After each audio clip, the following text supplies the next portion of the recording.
Acho que está tudo ok agora. Estão vendo a projeção? Ah, então tá ótimo. Estão me ouvindo bem também, né?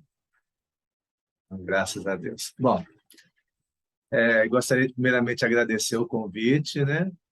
Feita diretamente pela minha sogra. É difícil recusar um pedido dela, mas é sempre uma alegria estar com vocês, né? Talvez não pessoalmente aí, mas sempre de corações ligados no princípio maior de se estudar a doutrina espírita a fim de nos esclarecermos, de iluminar os nossos corações e mentes.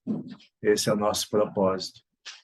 E quando me pediram, então, para escolher o tema, né, que eu estaria refletindo sobre essa noite, eu sempre gosto de afirmar isso, né? Dois aspectos me conduzem a escolher um tema, né? Primeiro, eu sempre busco trazer o tema que eu estou naquele momento refletindo para mim mesmo. Então, esse é o propósito, né? A reflexão, primeiramente, é para mim. E aí eu vou explicar por que eu escolhi esse tema. Mas o segundo ponto é partilhar.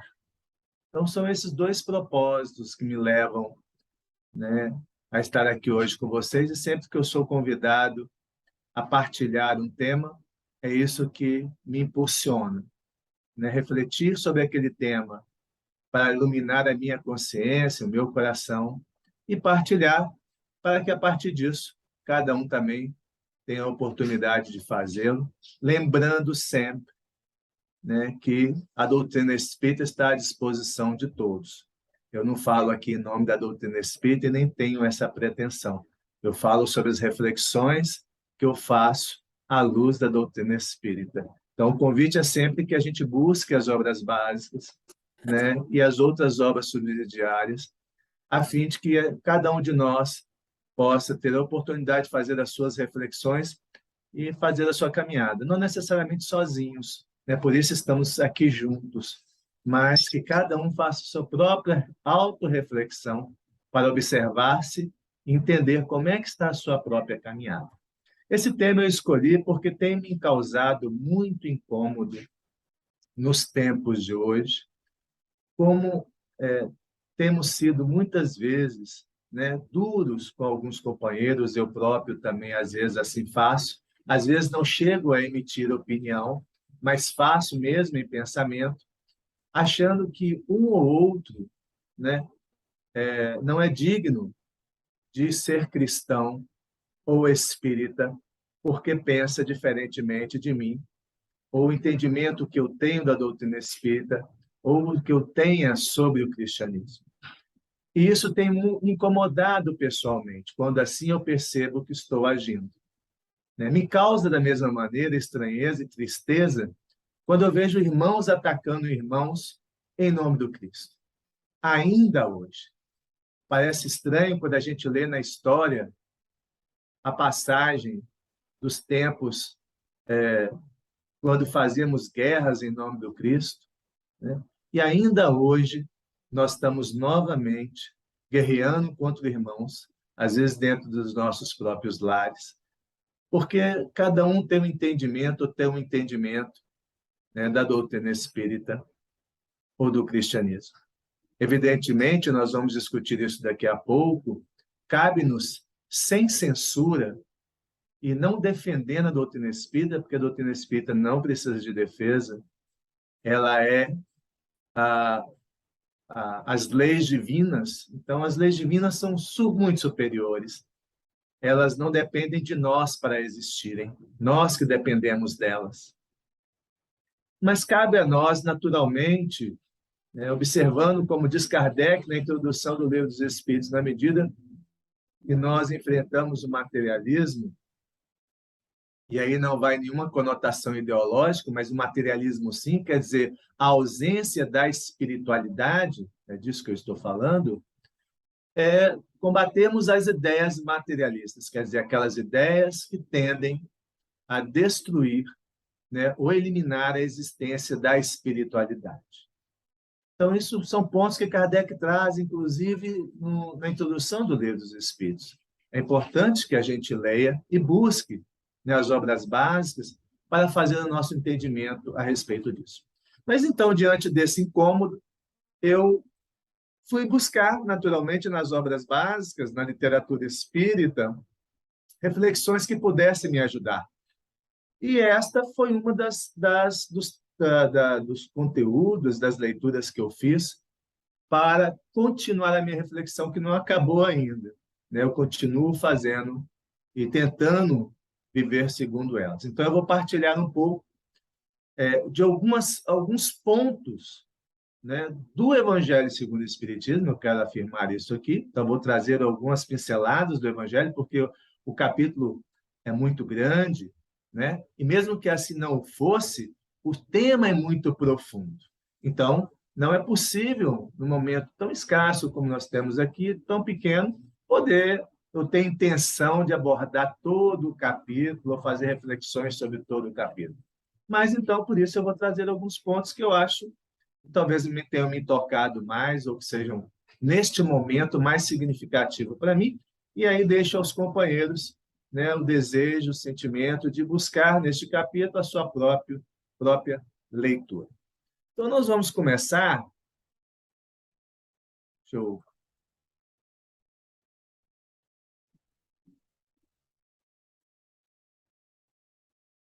Vamos começar com o início, Lembrando que no capítulo, no início do capítulo 21, nós temos algumas passagens de Mateus, de Lucas, de Marcos. Então, o capítulo começa assim. Tá? Mas eu não vou me ater na leitura desses capítulos, dessas passagens do Evangelho, novamente deixando o convite dos companheiros a fazê-lo, e vou trazer já diretamente alguns pontos do Evangelho do Espiritismo, e quero reafirmar isso. Todos esses textos que eu vou trazer, todas as referências que eu vou trazer, estão no capítulo 21. E vou partilhar a leitura aqui com vocês também, para que juntos possamos acompanhar devidamente, para que não haja dúvida. Então, logo depois dessa passagem dos evangelistas, o capítulo começa com a missão dos profetas. E por que falsos cristos e falsos profetas têm relação com essa percepção da realidade que eu trouxe aqui no início? Porque eles só existirão, e nós vamos tentar perceber isso, se eles tiverem guarida, se eles tiverem ressonância na sociedade. Não existirá um falso Cristo e um falso profeta se o que eles dizem, ou o que eles agem, como eles agem, não tiver ressonância em algum coletivo. Então, isso é um ponto importante. Então, só virá um falso profeta se tiver aqueles que serão seduzidos por ele e que estiverem em consonância com a maneira com que ele se conduz ou que ele traga o seu conhecimento, as suas informações. Então, olhando para mim mesmo, eu fiquei me perguntando se, em dado algum momento, eu não estou, de alguma maneira, alimentando em alguém, ou junto a algum coletivo, alimentando essa ideia que possa, de alguma maneira, fazer ou preservar a presença de algum falso profeta. Mas, para nós entendermos isso, nós precisamos saber quem são os profetas, no contexto atual. Isso é importante. Então, Kardec, ele começa a nos trazer o seguinte aspecto. Atribui-se comumente aos profetas o dom de adivinhar o futuro de sorte que as palavras profecia e predição se tornaram sinônimas. Então, ele já traz uma ideia já pré-existente desde os tempos dos judeus, ou antes mesmo deles. Mas ele vai nos falar aqui agora que a ideia de profeta nos tempos atuais avança ainda mais. E aí ele nos diz, no sentido evangélico, o vocábulo profeta tem mais extensa significação. Diz de todo enviado de Deus, com a sua missão de instruir os homens e de lhes revelar as coisas ocultas e os mistérios da vida espiritual. Pode, pois, um homem ser profeta sem fazer predições. Isso é interessante porque não circunscreve apenas no âmbito das instituições religiosas ou numa comunidade religiosa. O profeta ele pode existir em qualquer âmbito, aonde ele tenha este papel de instruir os homens. Porque estas revelações, elas podem se dar em qualquer campo. Pode se dar no campo do conhecimento científico, no campo do conhecimento das artes. Então, em qualquer campo da existência humana, né, porque o conhecimento é universal, e assim sendo, é de posse dos espíritos, seja ele encarnado ou desencarnado. Estes espíritos missionários têm esse papel, porque eles têm este conhecimento para partilhar com os seus irmãos que ainda estão numa caminhada, que somos nós. Né? Então, é muito interessante quando Kardec faz essa ponderação, para já nos salientar e fazer uma divisão muito clara do que seja o profeta. O profeta não é uma pessoa comum, não é uma pessoa medíocre. Medíocre no sentido de ser uma pessoa mediana em qualquer área do conhecimento, ou especificamente na área do conhecimento a qual ele tem a missão de desbravar ou de elucidar, ou de orientar. Então, essa já é uma primeira divisão muito clara que nós precisamos estar atentos, porque senão nós alçamos ao status de profeta pessoas que, não, às vezes, não têm a mínima condição de o serem, mas simplesmente porque elas nos seduzem diante das informações ou da maneira que ela age. Então, esse é um ponto importante. O profeta, ele é diferenciado. Ele não é uma pessoa comum. Assim sendo, Kardec, então, vai destacar quais são os prodígios dos falsos profetas. E olha a palavra que ele usa, prodígios. Por que prodígios? Porque, naturalmente, são atitudes, são ações, são conhecimentos que se destacam dos demais. Mas, lembrando, não é por se destacar dos demais que esse indivíduo é um profeta. Por isso, Kardec vai destacar os prodígios dos falsos profetas, entendendo que o verdadeiro profeta se destaca do comum, se destaca do que é mediano. Então, esse é um ponto importante. Então, Kardec vai destacar, né, os prodígios dos falsos profetas. E aí, ele destaca um ponto, como eu disse, da referência dos evangelistas, ele faz um destaque de uma das falas, das escritas dos evangelistas, que nesse momento está entre Mateus, Marcos e Lucas, né, como eu falei. E Kardec, então, traz esse destaque que nos diz: levantar-se-ão falsos cristos e falsos profetas, que farão grandes prodígios e coisas de espantar, a ponto de seduzirem os próprios escolhidos. Então, os evangelistas destacam desde aquela época. Né? Que é um exemplo muito nítido do que se trata isso nos dias de hoje, é muito simples. Quando você tem a oportunidade de assistir um show de mágica, apesar de nós sabermos que aquilo é um truque, nós ficamos admirados, ficamos presos, né? Ficamos espantados com o truque que aquele mágico faz. E, por vezes, temos a situação de, inclusive, de achar que aquilo que ele faz provém de poderes sobrenaturais. Mesmo sabendo que é um mágico, que é um ser humano, e que, portanto, ele usa de truques para nos entreter. No entanto, nós, às vezes, duvidamos da própria realidade e achamos que ele age sobre um poder sobrenatural. Veja, se nós temos essa percepção sobre o mágico, o que dirá de pessoas que, por vezes, possuem algumas faculdades que se destacam? Mas lembrando, que não são profetas. Elas têm esses prodígios, têm coisas que espantam, porque se destacam, e com isso elas são capazes de seduzir os próprios escolhidos. Quem são os escolhidos? Aqueles que têm algum compromisso com determinada missão, por vezes. Olha só a capacidade desses indivíduos.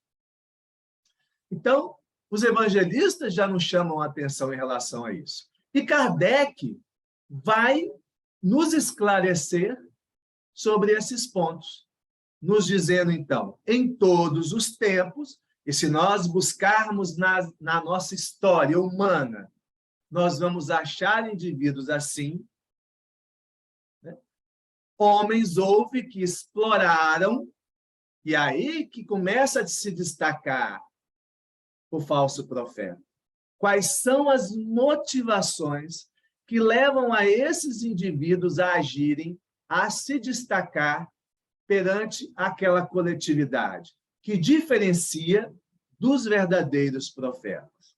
E Kardec vem nos alertar sobre isso. Primeiro, em proveito de suas ambições, de seus interesses e do seu anseio de dominação. Então, Kardec vem deixar claro que o falso profeta pode ser assim, né, observado mediante a esses pontos. Então, nós precisamos ter atenção para esses indivíduos que se destacam, essas lideranças que se destacam em qualquer meio, também no movimento espírita, vamos lembrar disso, né? E se destacam, mas que estão atuando em proveito de suas próprias ambições, de seus interesses e do seu anseio de dominação. Certos conhecimentos que possuíam, a fim de alcançarem o prestígio do pseudo-poder sobre-humano. Lembra que eu falei do mágico? Né? Ele se destaca na multidão. Aqueles que o assistem fiquem, né, admirados, ficam assim, bobos, né, admirados. E outros usem para envolver a multidão ao fim de alcançar os seus objetivos, né? Mas lembrando, prestígio de um pseudo-poder. Da mesma forma que o mágico usa de truque, não é um poder, né? É um truque. Os pseudos, os falsos profetas, os pseudos profetas, assim também agem para se destacarem e fazerem-se perceber sobre os demais seres humanos, ou de uma pretendida missão divina, que eles próprios se atribuem. São esses os falsos cristos e falsos profetas. Então, Kardec, mediante essa fala dos evangelistas, vem, então, nos dar algumas pistas, né, muito claras, para que nós possamos analisar a nossa realidade e fazer o nosso próprio juízo de valor. Podemos fazer isso coletivamente?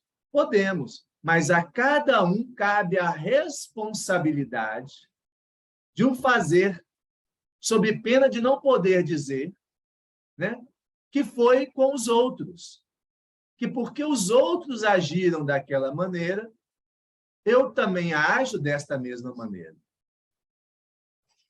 É difícil, muitas vezes? Com certeza.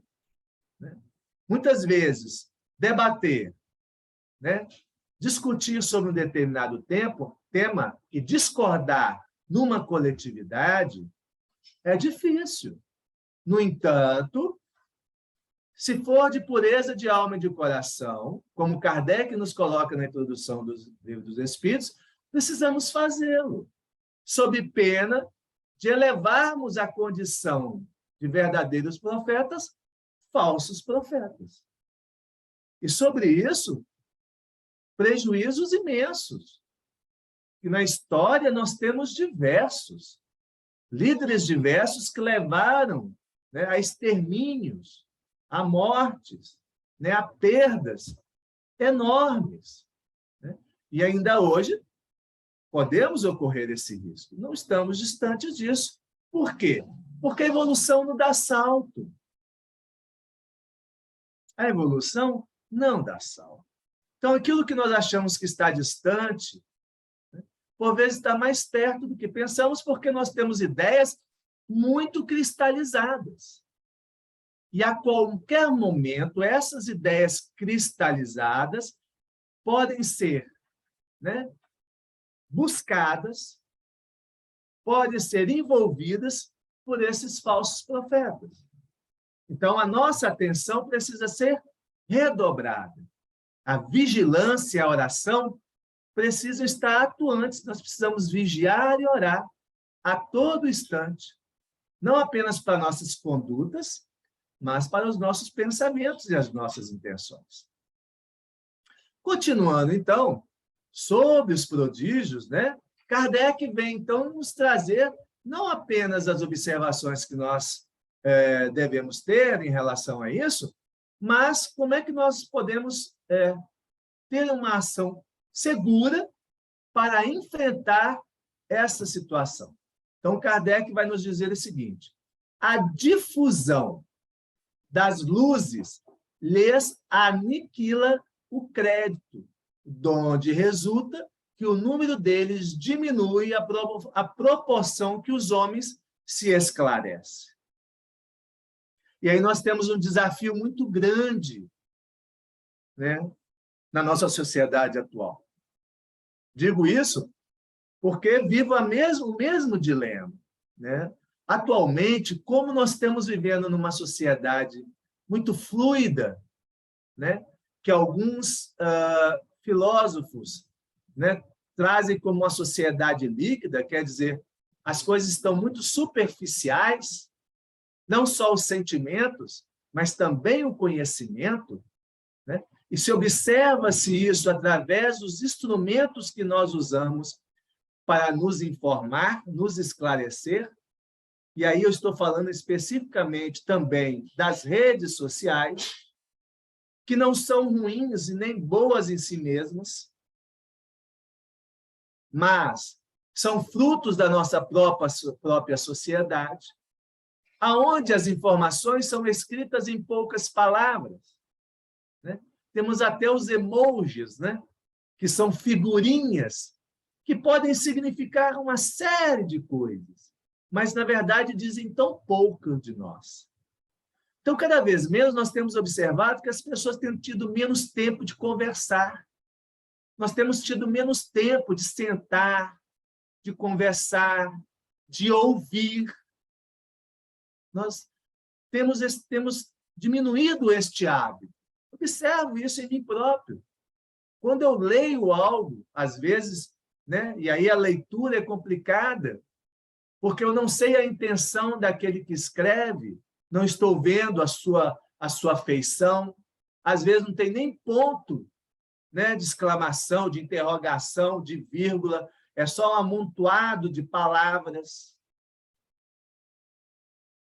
Aquilo gera em mim sentimentos, emoções que impactam no meu psique, que impactam na minha condição espiritual de tal maneira que me desequilibra, que não permite que haja uma troca salutar de esclarecimento, de elucidações, de reflexões.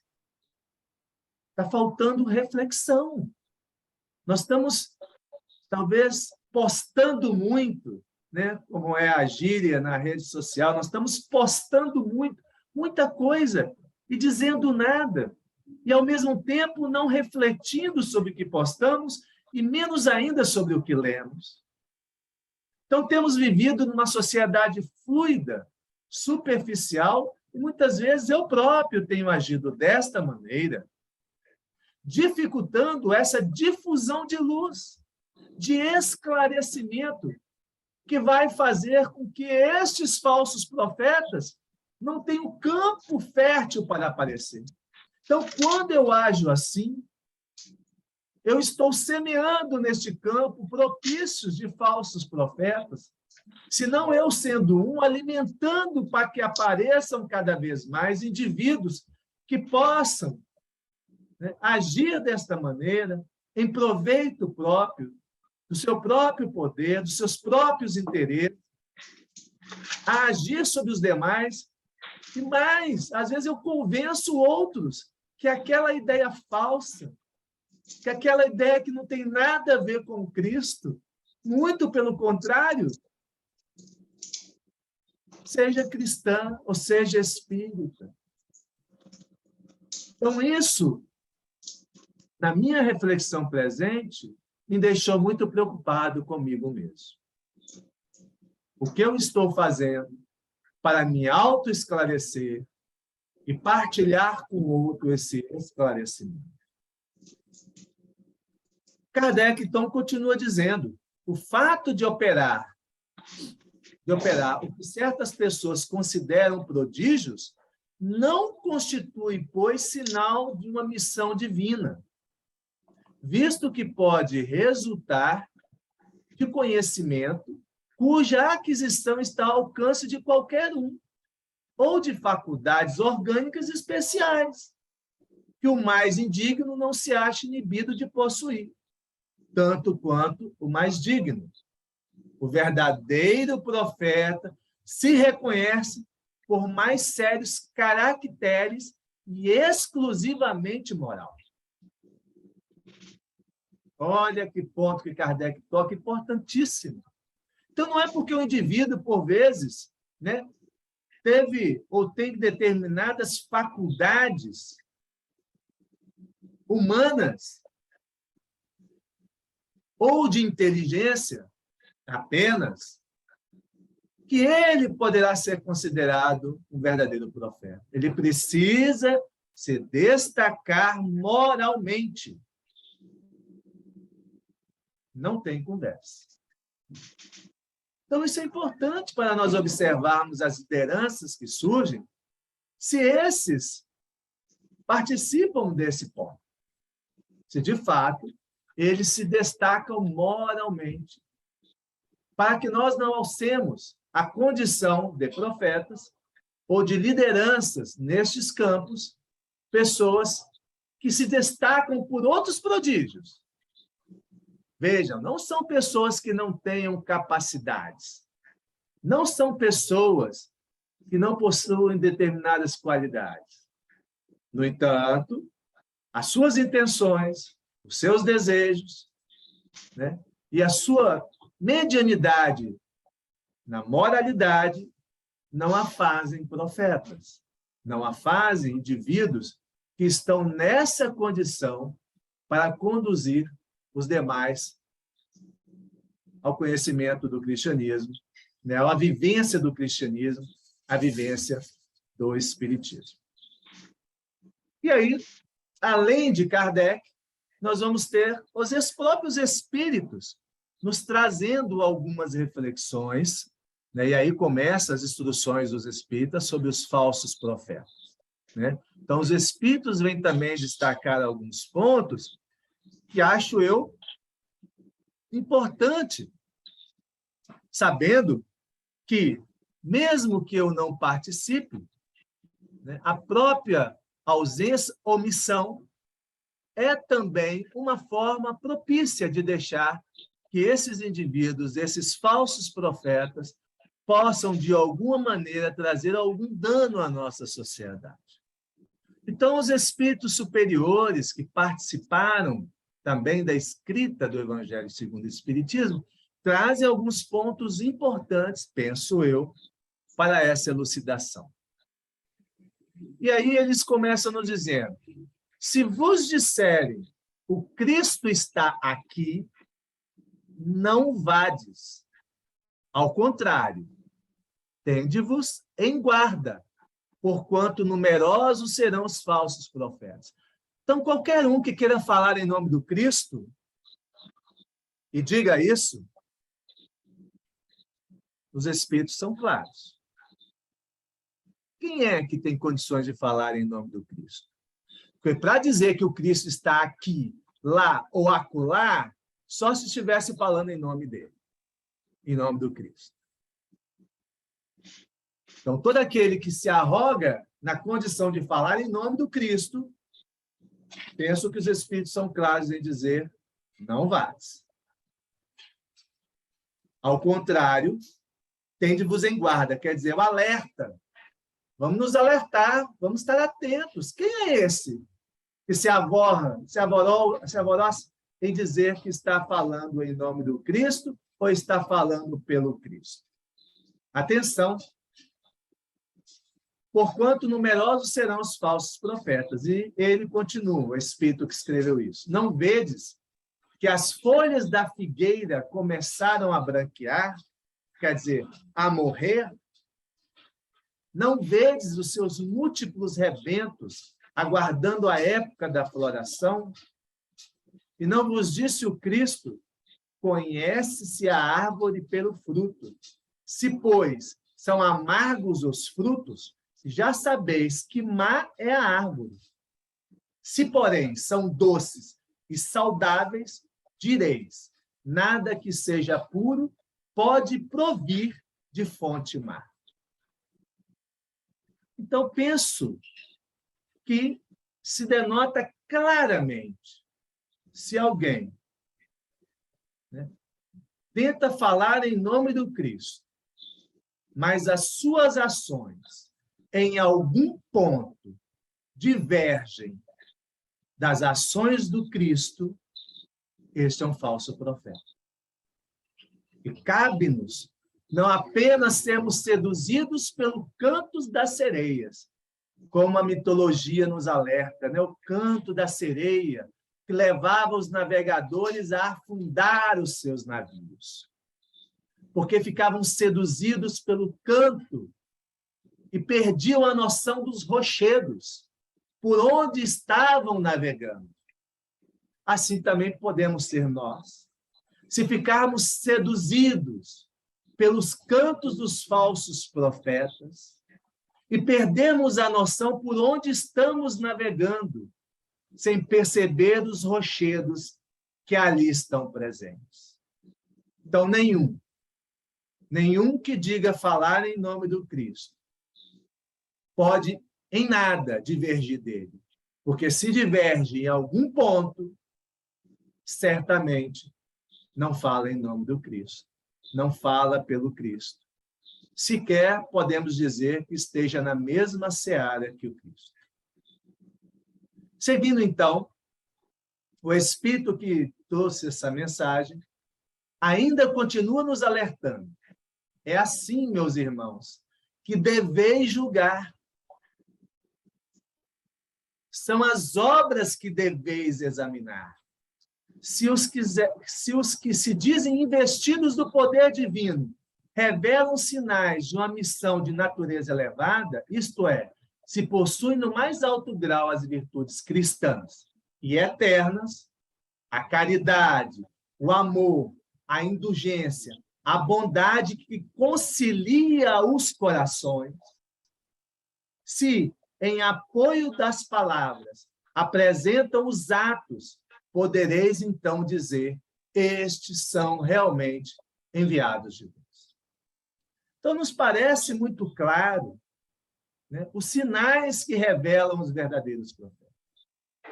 Porque dos falsos, nós percebemos a divergência, né, em relação a qualquer destes pontos. E me preocupa muito hoje em dia, porque nós temos visto irmãos contra irmãos. E nós alimentando isso. Se nós abrirmos, então, as redes sociais, chega a ser triste. Nenhum companheiro pode colocar algum ponto, alguma opinião, que não há divergência. Há uma verdadeira perseguição sobre a honra daquele irmão, sobre as suas intenções, mas é um ataque tão vil, tão doloroso, que nós precisamos repensar e compartilhar com os nossos irmãos. E se algum assim comete algum ato como este, dialogarmos. Se nós somos estes que cometem atos assim, ouvirmos, para que não seja os nossos sentimentos, as nossas palavras, as nossas ações, campo fértil para que esses falsos profetas possam, de alguma maneira, achar guarida. Então, estejamos atentos, se nós mesmos não estamos agindo com amor, se não estamos agindo com indulgência, se nos falta bondade para conciliar os corações, isso não quer dizer que a gente não possa divergir, isso não quer dizer que a gente não possa dialogar, ouvir, debater. Não é disso que eu falo. Porque o silêncio dos bons é que faz com que a audácia dos maus, e isso nos fala o livro dos Espíritos, que o mal só se prolifera pela ausência dos bons. Então, não é pela ausência dos bons que nós seremos reconhecidos como os cristãos. Não é por fugir da seara bendita do Cristo que seremos reconhecidos como os cristãos.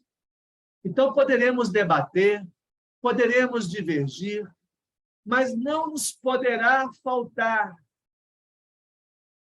aquilo que é de mais precioso àqueles que se consideram cristãos ou espíritos. Porque se nos falta isso, nós estamos indo em outro caminho diferente da do Cristo. Se a nossa fala é para ferir o outro, se a nossa atitude é para deixar alguma dúvida sobre a honra do outro, se o nosso ataque é para colocar a dúvida a honra do outro, seja esse outro quem seja, nós precisamos refletir sobre as nossas ações, companheiros. E aí ele continua nos alertando sobre esse ponto. Desconfiai, porém, das palavras melífluas. Quer dizer, aquelas melífluas é a fluidez do mel, né? Aquelas palavras que parecem, às vezes, serem doces, né? Investidas, né? Em usarem o nome do Cristo, de Deus. Né? Desconfiai dos escribas e dos fariseus que oram nas praças públicas, vestidos de longas túnicas. Desconfiai.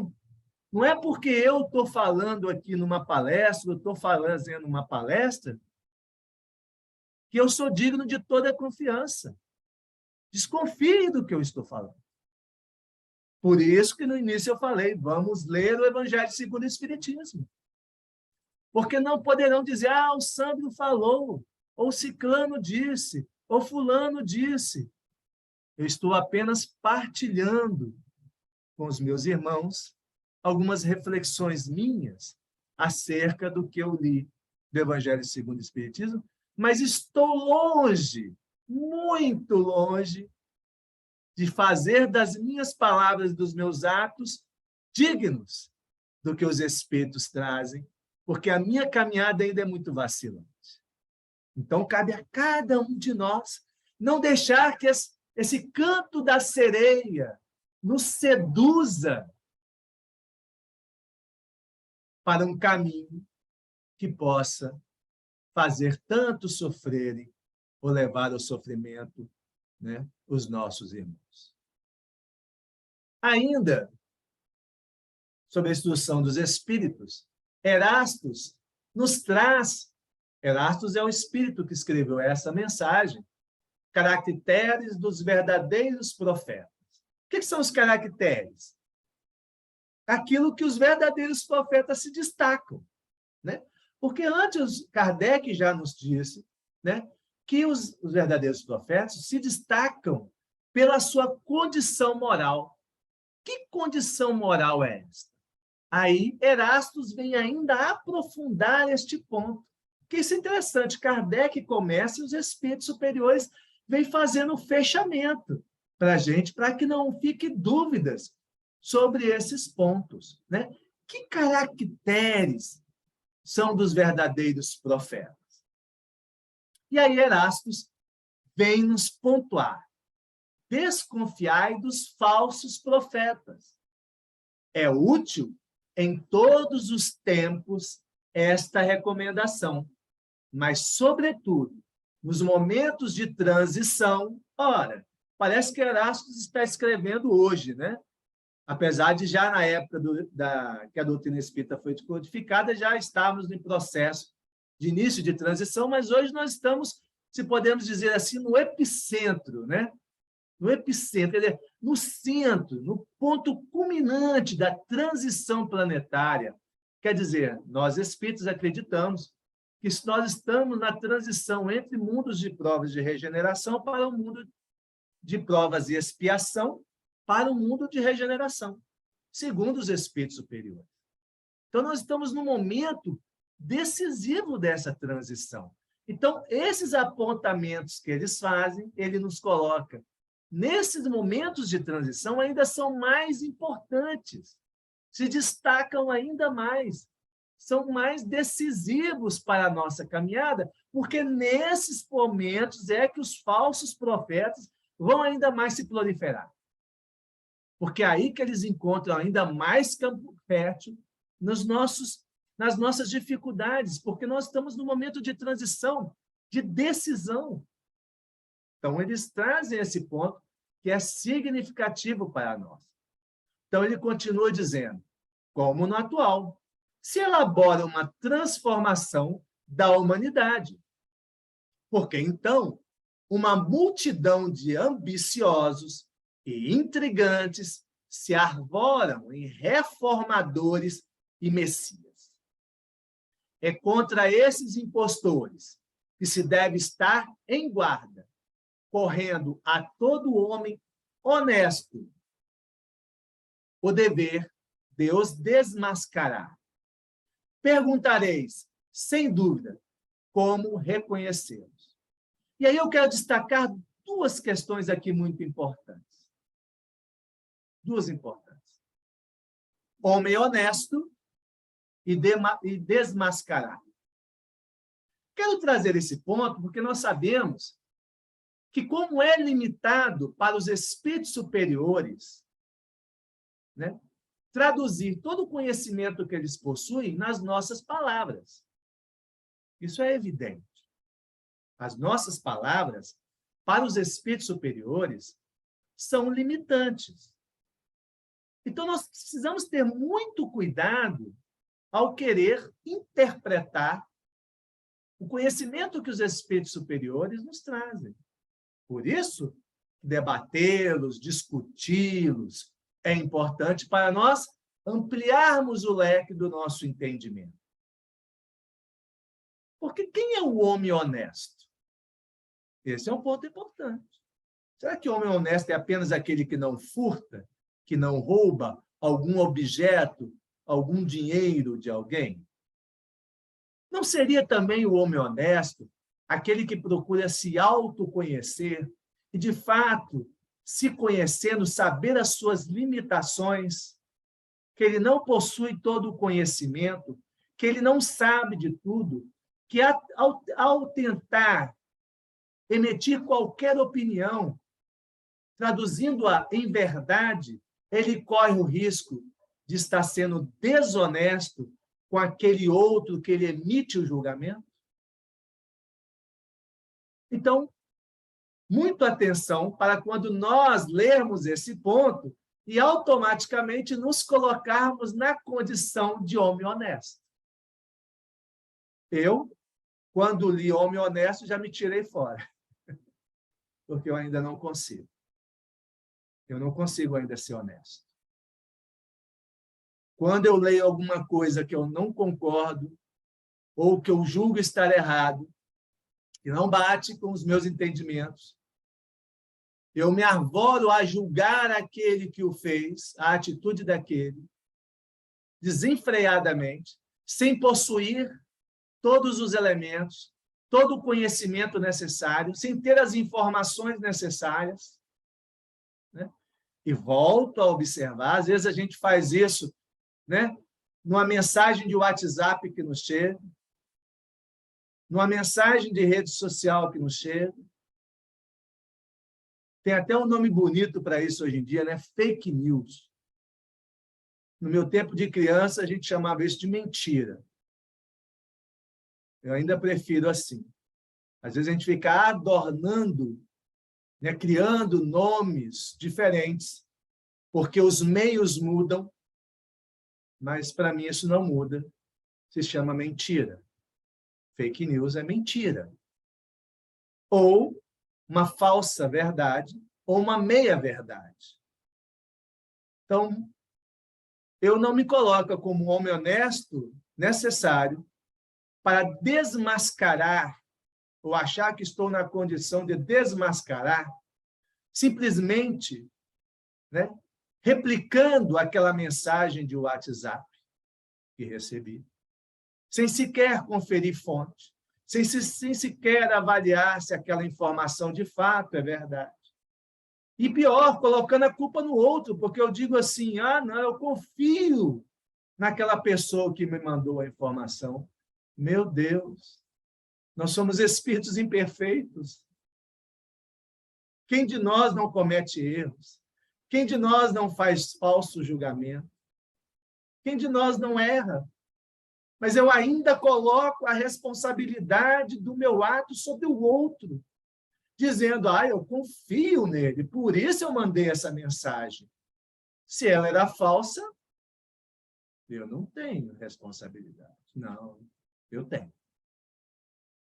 Estou semeando em campo fértil para o aparecimento dos falsos profetas, e para que eles se sedimentem. Então, muita atenção. Estou tentando ter muita atenção em relação a isso, para não semear isso. E desmascarar, primeiro, ai daquele pelo que o escândalo vier. Ele há de vir, mas ai daquele por quem vier. Porque o Cristo também fez valer, o Cristo fez valer a sua condição moral para desmascarar aqueles que tentavam desvirtuar as leis de Deus. O Cristo. E assim mesmo fez com amor, não com ódio. Assim mesmo fez, não para dividir, mas para unir, sem sentimento de vingança. Porque, lembrando o próprio Cristo, nenhuma das minhas ovelhas se perderá. E como posso eu achar que estou na condição de desmascarar simplesmente porque o outro discorda de mim, achando que a minha verdade é a verdade? Cuidado. Digo isso porque eu faço isso muito ainda, infelizmente. Sou capaz desses atos. Quando me falta uma reflexão mais aprofundada, como a doutrina espírita, quando me sobra paixão desgovernada, quando me sobra desejo de fazer valer a minha razão, quando eu me acho mais espírita do que o outro, ou mais cristão do que o outro, ou mais escolhido do que o outro. Infelizmente, assim ajo algumas vezes. Outras eu consigo segurar o dedo do celular, ou consigo fechar a boca, mesmo que o pensamento já tenha agido, ou, por vezes, até consigo segurar um pouco o pensamento, mas, de fato, não me acho nem homem honesto, e nem em condição de desmascarar o outro. Me acho, sim, na condição de querer dialogar, de partilhar, de me unir a vocês, meus irmãos, para dialogarmos, conversarmos, para tentar me autoiluminar, para nos unir nesta caminhada, que é muito difícil, muito desafiante. O verdadeiro missionário de Deus, aí só vou fazer essa leitura, nem irei mais comentar, porque o tempo já não nos permite, mas quero trazer essa mensagem. O verdadeiro missionário de Deus tem de justificar pela sua superioridade, pelas suas virtudes, pela grandeza, pelo resultado e pela influência moralizadora de suas obras, a missão de que se diz portador. Tirai também essa outra consequência. Se pelo seu caráter, pelas suas virtudes, pela sua inteligência, ele se mostra abaixo do papel com que se apresente. Então, Erastus é muito claro em nos demonstrar que não existe meio termo no que se diz a verdadeiros profetas e ao verdadeiro Cristo. Aquele que tende a falar em nome do Cristo tem que estar investido de todas as condições morais para fazer. Aquele que se diz em condições de falar em nome de Deus, a mesma maneira. Aquele que se acha em condições de falar em nome da doutrina espírita, da mesma forma. Por isso que eu comecei, meus irmãos, dizendo que as minhas reflexões, não estou falando em nome da doutrina espírita, estão as minhas reflexões, e convido novamente aos companheiros, né? Como eu estive instigado por esse tema e continuo, porque me preocupo com que os meus atos, a minha conduta, as minhas palavras e os meus pensamentos podem estar criando um solo fértil para que os falsos profetas possam, nesse momento de transição, se estabelecerem. Convido-os a partilhar comigo dessa reflexão, né, para que a gente possa, né, se juntar num elo, uma corrente muito mais forte, aonde não haverá espaço para mentiras, nem para violências, para que a gente possa seguir em paz, para que o mundo de regeneração possa, enfim, se estabelecer e que nós sejamos dignos de participar dele, né? Fazer parte dele na nossa caminhada. Que Jesus nos abençoe, nos ilumine e, acima de tudo, nos fortaleça nesta caminhada.